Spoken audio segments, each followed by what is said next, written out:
In my last video, I shared a broad overview about the California housing market, but today we're diving deeper. In this video, I'm breaking down the latest trends we're seeing right now at the countywide level, but also for the regions as well, including some Bay Area counties that have more than twice as many houses for sale than they did 1 year ago, which is causing home prices to go into the red. So whether you're a buyer, seller, or just keeping an eye on the market in the state, then this video is for you. I'm going to be sharing the latest trends regarding prices, housing inventory, home sales, and much, much more. I'm Jason Walter, your realtor here in the greater Sacramento area. So of course, please reach out if you're looking to buy or sell a house in my neck of the woods. Thank you so much for doing that. And with that said, I have a lot to share in today's video. Let's begin. All right, with that said, I want to share some slides with you guys. Here's a broad overview. This is what I shared in my previous video, so link below for that. But this is a broad overview about what's happening right now at the state, so you can have a comparison when I share county-wide and, of course, region stats as well. So for the state as a whole, this is for April, the most recent trends we have from them. Regarding existing home sales, excluding brand new home sales, were more or less flat year over year. Home prices reached a new all-time record high at $910,000, a small increase year over year. The unsold inventory index, 3.5 months, and days in the market, 21 days. So it takes approximately 3 weeks to sell a house. So keep in mind these figures: sales flat, inventory about 3.5 months, days in the market at 21 days. The reason why I mentioned that is because of this right here. So here's Southern California. So home prices are up by 0.8%, but sales actually rose by 1.6%. So prices more or less in line with the state, but sales up a little bit higher compared to the state as a whole. The unsold inventory index, which is basically the month supply, days in market, and also this ratio, sale price to final list price ratio at 100%, is also the statewide average as well. This means for all the houses that did sell in April, they sold for the seller's final asking price on average. Now, let's take a look at the Central Coast. Sales increased quite a bit, up by 10.5. Again, the state as a whole were flat.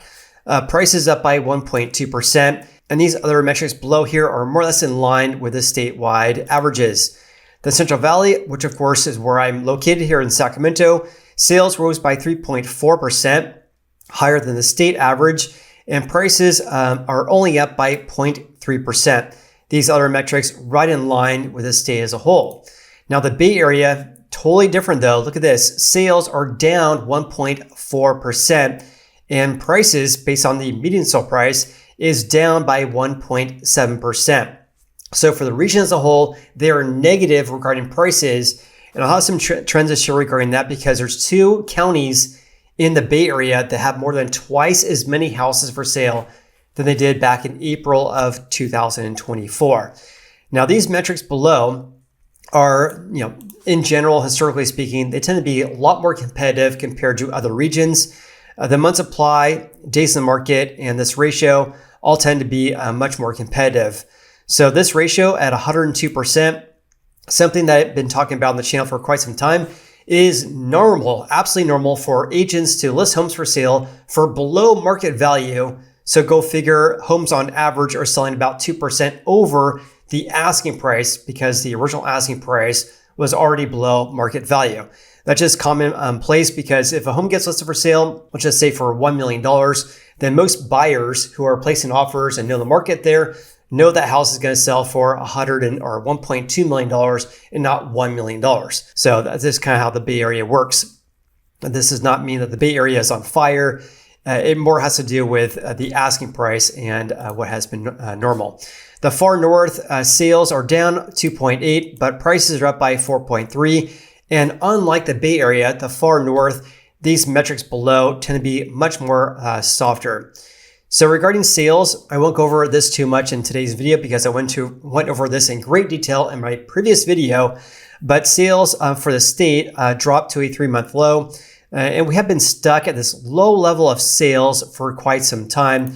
As you guys can see right here, around 300,000 units each month, whereas during pre-COVID, it was around 400,000. Now here's something I did not share in my previous video, because look at SoCal. So SoCal is kind of like the main driver about what's happening at the statewide level, because out of all home sales in April, 45% came from SoCal and 22% came from the Central Valley and about 21% in the San Francisco Bay Area. So the main driver is, of course, SoCal, but also definitely the combination of SoCal, the Central Valley, and the Bay Area. So in other words, what happens in the far north or the Central Coast doesn't really impact so much the statewide averages, for example. CER also provide this as well. This is home price growth by region year over year and also month over month. So every single one of these counties or regions, I should say, had an increase of home sales compared to the previous month, which is normal because home sales tend to increase in April compared to March, right?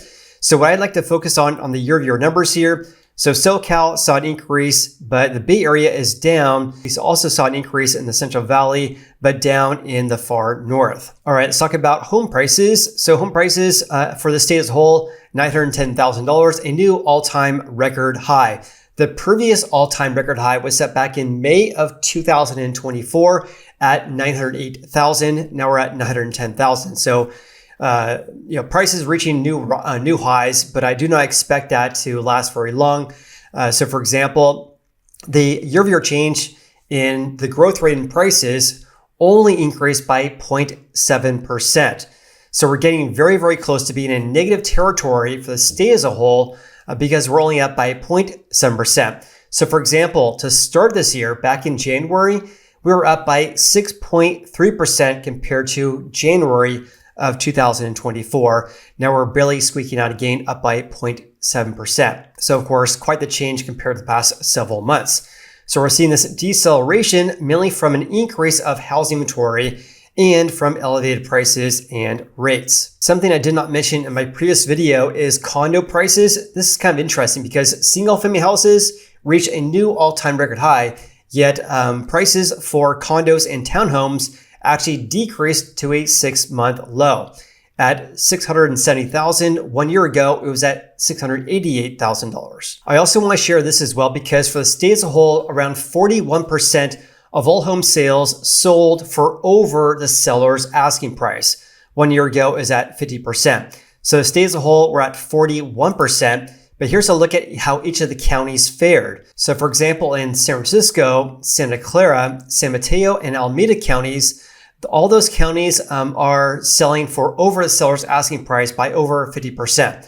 So for example, in San Francisco, approximately, very close to 80% of all home sales in April sold over the seller's asking price. But again, we're talking about counties all in the Bay Area, these 4 counties, which is normal for houses to be listed for sale for below market value. So of course, it makes sense that the majority are selling over the seller's asking price. In contrast, in Sacramento, which is in the number 10 spot right here, that ratio is approximately 45%. And agents like myself in Sacramento tend to list homes for sale at approximately the fair market value, the estimated value of the property. We don't list homes for sale for far below asking, knowing it's going to sell for over the asking price. That is entirely normal in the Bay Area, not so normal or prevalent in the greater Sacramento area. And actually just listed a home for sale about a week ago. After 5 days, got offer accepted for over the asking price. Also got 2 buyers, got offer accepted as well. One had to place an offer over the seller's asking price. One is actually in contract for less than seller's asking price. So the stats can vary by the neighborhood, the county, the region, etc. So if you guys want to learn about what's happening in your neck of the woods, it's best to look at houses in the area close by to see if they're selling over, under the asking price, or are they just sitting in the market? So every market, of course, is different. All right, let's talk about inventory numbers. So here is the state as a whole. Inventory rose to over a 5-year high. We have the highest amount of homes for sale in the state since October of 2019. This is significant given that inventory tends to peak in the late summer months or early fall. And here we are in April at basically the highest levels in about over 5 years right now. So I would expect to see inventory to increase further as we approach the summer home buying season because of that tends to peak later in the year, not in April, for example. So stay tuned for that. And of course, for the state as a whole, inventory is up by 56%. I want to share that because every market's different. So here's the major regions. This is the biggest disparity that I noticed. So in orange is the amount of houses for sale as of April of 2025. So in SoCal, there's 18,000 homes for sale, but 1 year ago, only 11,000. Now here's another way to look at this. This right here, SoCal, look at this, active listings. So even though there's 61.6% more homes for sale than they have 1 year ago, sales only increased by 1.8%. Quite the difference between demand, which of course is sales, versus supply, or the amount of people who are listing their homes for sale, or the amount of houses actually for sale, which is active listings right now. So despite the fact that they have a huge increase of inventory, sales only increased by 1.8%. In the Bay Area, it's actually worse. Inventory as a whole is up by 69% year over year, yet despite a lot more options for home buyers, sales still decreased by 1.4% year over year. These are the biggest fluctuations I've seen, but also we're seeing that in the Central Valley to some extent. Inventory up by 51%, yet sales only up by 3.4%. The Central Coast, a little bit lesser of a difference here or a change, 41% increase, yet sales rose by 10.5%. Now looking at this, inventory has increased in every single county that the California Association of Realtors tracks. So there's not a single county in California that has fewer houses for sale compared to a year ago. In fact, there's actually 3 counties here that have more than twice as many homes for sale than a year ago. And I actually want to share this with you guys because the county names got cut off. This is just from the CER. So I actually had to kind of make it. Anyways, I had to edit this to make it so you guys actually can see and so I can see as well. So anyways, looking at this active listings, which of course is house inventory, we're looking at Alameda County. They have approximately 150% more homes for sale than a year ago. Contra Costa County in the East Bay as well, up by about 120%. Ventura is up by about 100% as well. If you look at Sacramento, Sacramento is up by about 60%. So much of these counties are up by more than 40% year over year, which of course is causing this deceleration in home price growth. And of course, some areas and counties are actually negative, which we'll talk about here in a little bit. All right, let's dive deep into this regarding how each of the regions fared and of course the counties regarding home prices and home sales. So here's a broad overview right now. So home prices based on the median sale price, we're talking about closed home sales. Home prices increased on a year-over-year basis in 27 of the 53 counties. Of course, the difference there, we saw a decrease in prices. And also for the region as a whole, the Bay Area is down 1.7%, the only major region in which prices are down year over year. In contrast, home sales, according to CAR, or the California Association of Realtors, out of the 53 counties, 33 of those recorded an increase in home sales from 1 year ago, with more than half, about 17, of them surging by over 10%. So looking at the regions here, the Central Coast saw the biggest gain in sales year over year, up by 10.5%. But the Bay Area is down by 1.4%, for example. Now, speaking of the Bay Area, this is pretty crazy. They basically track 10 counties, and 5 of them, half of them are down regarding prices from 12 months ago. Those are Alameda, down by 3.6%. Down by 4.3% in Contra Costa County. We're also negative in Napa, San Francisco, and Solano. And remember, Alameda and Contra Costa County have more than twice as many homes for sale than they did back in April of 24. So of course, it makes sense that prices are actually negative right now due to the sharp increase of inventory there. What also really catches my attention regarding this is that even though inventory is up big time, sales actually decreased for these 2 counties. So for example, Contra Costa County is down nearly 13% despite this huge increase of housing supply. Also, if you guys are just curious, the most expensive county statewide is actually San Mateo at nearly $2.3 million compared to 1 year ago. It was at $2.15 million. That's an increase of 6% year over year.